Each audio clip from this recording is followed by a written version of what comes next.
Boa noite a todos, boa noite, meus amigos, boa noite, caros devotos do Senhor Krishna, boa noite a quem estiver assistindo ao vivo, boa noite a quem vai assistir depois, né? Depois até pode nem ser noite, pode ser dia, mas agora é boa noite. Então, estamos aqui no canal, né, na página Facebook Thaís com Recife, para transmitir mais uma mensagem de conhecimento espiritual para elevar a nossa alma, né?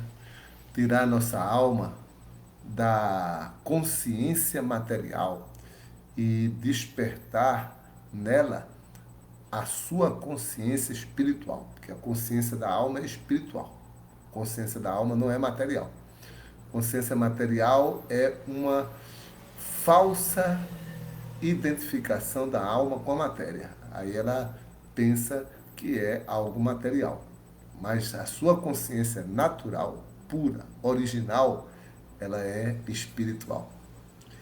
Então, hoje Narada Muni está tratando sobre um tema de muita reflexão, que em todas as religiões, todos os processos de yoga, se fala sobre o controle dos sentidos, né? E a renúncia a uma associação mundana, né? Devemos buscar a associação espiritual, a associação com os mestres espirituais, a associação com os devotos do Senhor Krishna.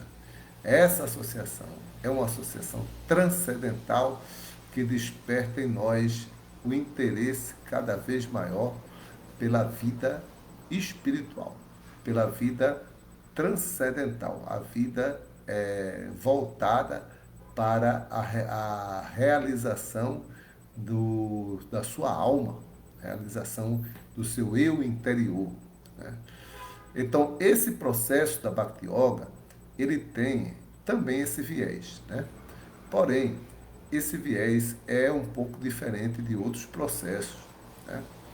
Porque na Bhakti Yoga, você não gratifica seus sentidos, porque você gratifica os sentidos de Krishna. E quando Krishna fica satisfeito com o seu serviço, né? Com a sua gratificação dos sentidos dele, os seus sentidos ficam automaticamente satisfeitos. Então, o devoto, ele tem até mais gratificação do sentido do que Krishna, porque ele tenta satisfazer Krishna, mas aí quando Krishna fica satisfeito, essa satisfação se expande para nós. Então nós ficamos até mais satisfeitos do que Krishna. Nós procuramos dar prazer a Krishna, mas o prazer que sentimos tentando dar prazer para Krishna, dando prazer para Krishna, é maior do que o prazer que Krishna sente. Então, assim foi a encarnação de Chaitanya Mahaprabhu, né? Ele queria compreender como é que Shrimati Radharani ela sentia mais prazer do que ele próprio. Ele é Rishikesha, o senhor dos sentidos. Mas quando Shrimati Radharani tentava satisfazer Rishikesha, o senhor dos sentidos, ele ficava satisfeito, mas Shrimati Radharani se sentia muito mais satisfeita do que ele. E ele queria entender o prazer que Shrimati Radharani sentia por servi-lo. Então ele não poderia fazer isso na posição de receber serviço, ele tinha que prestar serviço, como foi discutido anteriormente nos versos do Narada Bhakti Sutra, que a Bhakti Yoga você só experimenta, só sente o prazer se você praticar. Se você só ficar discutindo e filosofando, aí você não vai sentir. Então Krishna mesmo teve que praticar Bhakti Yoga na forma de Chaitanya Mahaprabhu. Então ele veio para praticar Bhakti Yoga e sentir o prazer que os devotos sentem quando servem a ele, né? Então dessa forma ele veio e ensinou a Bhakti Yoga praticando a Bhakti Yoga. Krishna mesmo, né? Krishna mesmo. Então, aí a gente estava falando sobre a gratificação dos sentidos, né? Então, a gratificação dos sentidos é muito maior. O devoto sente muito mais prazer do que qualquer pessoa no mundo material, tentando satisfazer seus próprios sentidos, né? O Bhagavad Gita também descreve isso. Raso vajam raso pyasa param drištva divartate. Então, a pessoa só abandona um prazer mundano, inferior, se ela tiver um prazer superior. Então, os devotos eles têm prazeres muito superiores, então eles são capazes de abandonar os prazeres de gozo dos sentidos, né? Então, isso é uma coisa natural, né? Não é que você, eu tenho que tirar esse prazer, tenho que tirar aquele. Não, você coloca a consciência de Krishna e imediatamente os prazeres mundanos vão perdendo interesse. Você vai perdendo interesse por eles. Assim como você quer tirar o ar de dentro de um copo. Como é que você tira o ar de dentro de um copo, né? Bom, um processo mais fácil, não, você pode botar fogo, né? Aí o ar sai.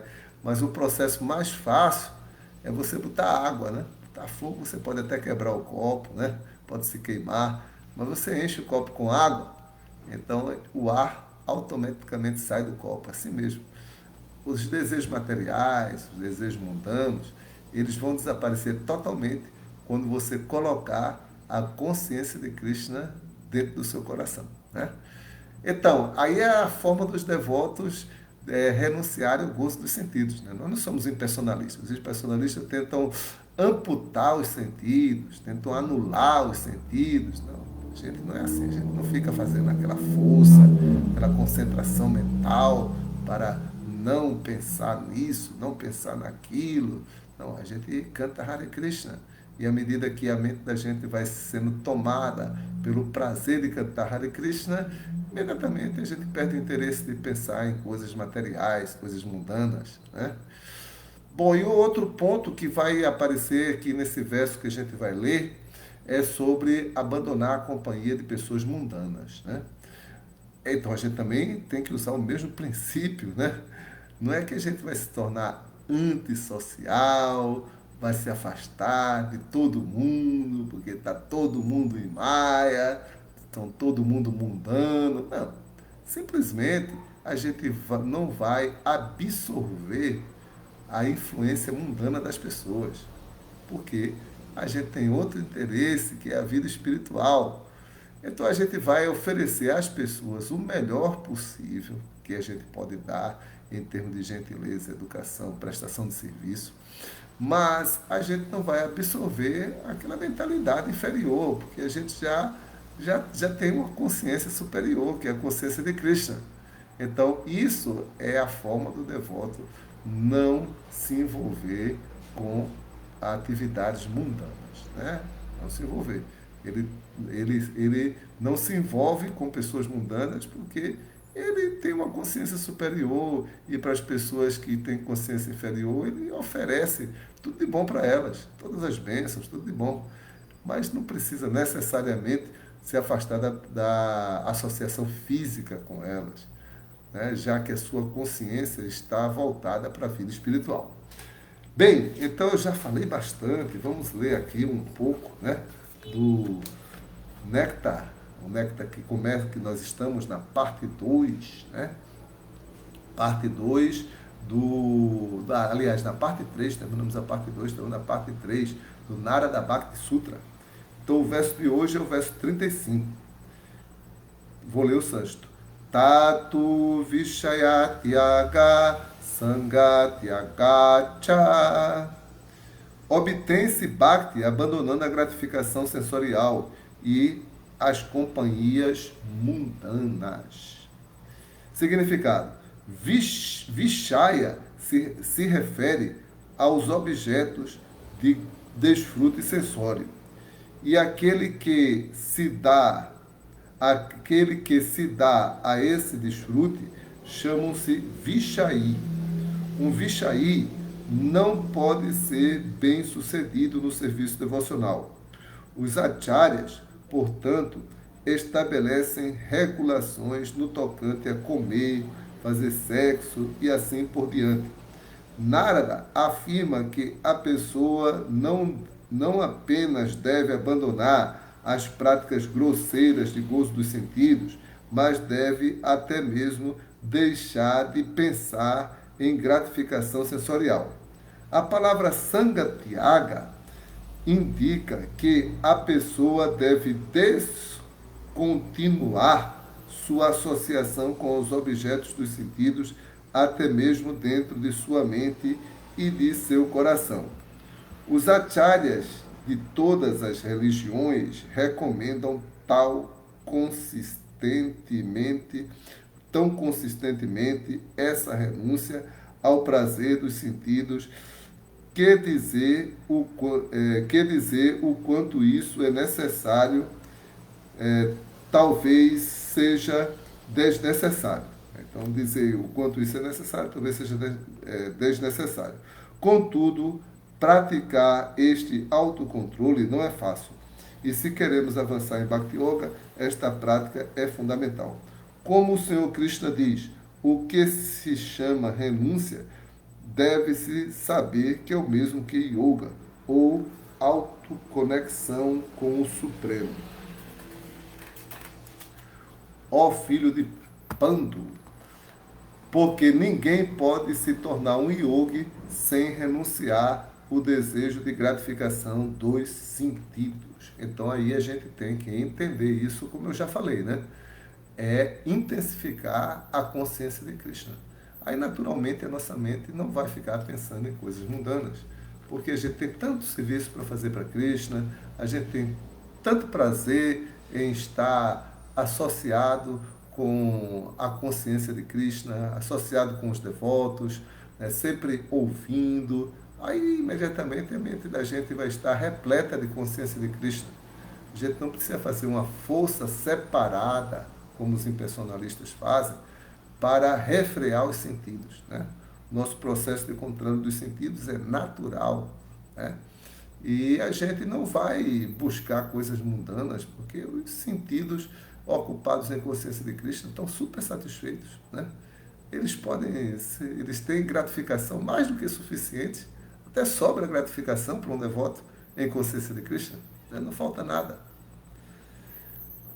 O método de renúncia da consciência de Krishna é ocupar a mente e os sentidos no serviço devocional, como Srila Rupa Goswami diz em seu Bhakti Rasamrita Sindhu 2.255. Anasaktasya Vishayam Jataram Uparyugyataha Nirbanda Krishna Sambande Juktam Vairagyam Uchate. Quando alguém não está apegado a algo, mas ao mesmo tempo aceita tudo em relação a Krishna, está situado acima do senso de posse. Um devoto ativo é mais completo em sua renúncia do que alguém que rejeita coisas materiais sem conhecimento da relação que tais coisas têm com Krishna. Este método de Yukta Vairagya propicia ao indivíduo grande liberdade, mas deve ser praticado corretamente. Srila Prabhupada escreve: a pessoa deve notar, entretanto, que após fazer algo caprichoso, não deve oferecer os resultados ao Senhor Supremo.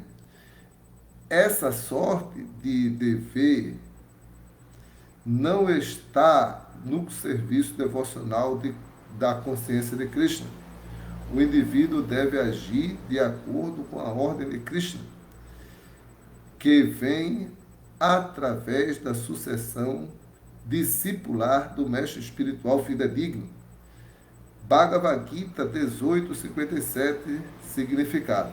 Em outras palavras, atividades pecaminosas não podem ser incluídas na jurisdição de oferecer tudo a Krishna. Com efeito, Srila Prabhupada não aceita discípulos, a não ser que eles concordassem em seguir os princípios reguladores. Não fazer sexo ilícito, não se intoxicar, não se envolver com jogos de azar e não comer carne. Então, aqui está claramente mostrando que um devoto que segue um mestre espiritual, ele automaticamente segue os princípios reguladores, né?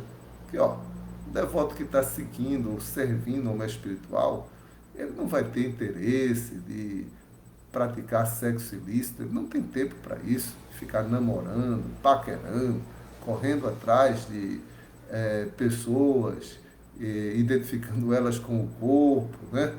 Ele não vai ter, nem tampouco vai buscar intoxicação, não vai ter, ele não vai ter isso, né?